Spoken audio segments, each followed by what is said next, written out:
Now, in the race to succeed Governor Chris Christie, it's go time for the two major party rivals.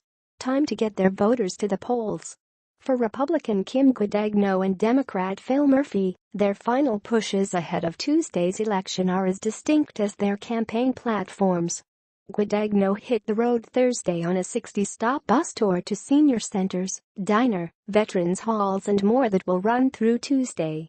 Her running mate, Carlos Rando, embarked on a similar jaunt, and together the GOP hopefuls plan to make stops in all of New Jersey's 21 counties. Murphy, meanwhile, planned weekend rallies with guest stars like rocker John Bon Jovi, U.S. Senator Cory Booker and Teamsters President James Hoffa, the son of Jimmy Hoffa. Forget the handshakes with every person he sees. Murphy's rallying the troops. His schedule is more about getting those special interest groups in the base and folks who are going to turn around and knock on doors on Tuesday motivated, said Patrick Murray, director of the Monmouth Polling Institute. He's campaigning to the organizers, he said. She's still introducing herself to voters. We're hitting every single county, Rando said in an interview Friday. It's a statewide, blanket approach. Her campaign says they have a solid get-out-the-vote plan, one that's actually been aided by recent Murphy statements about creating a sanctuary state for dreamers or unauthorized immigrants who were brought as minor children to the U.S.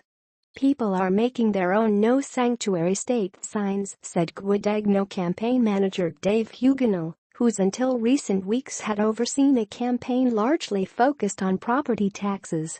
He's out of touch with his own party on this.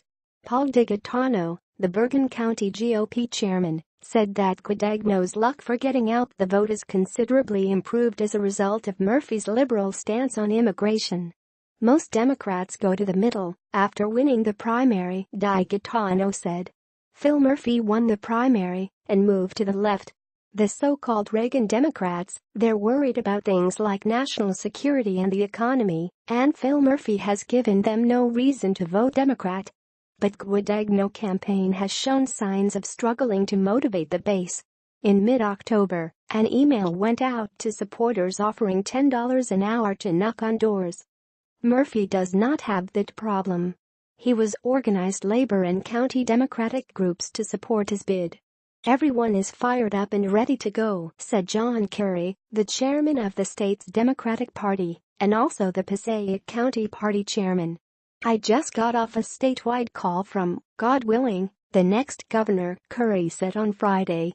We're reminding our leaders, and don't look at the polls. Pundits and polls don't vote. People do. Passaic will have 450 to 500 people knocking on doors, Kerry said. Expect the same, if not more, in other counties. And then there's organized labor. We're out in full court press for Phil Murphy, Steve Baker, a spokesman for the New Jersey Education Association, said.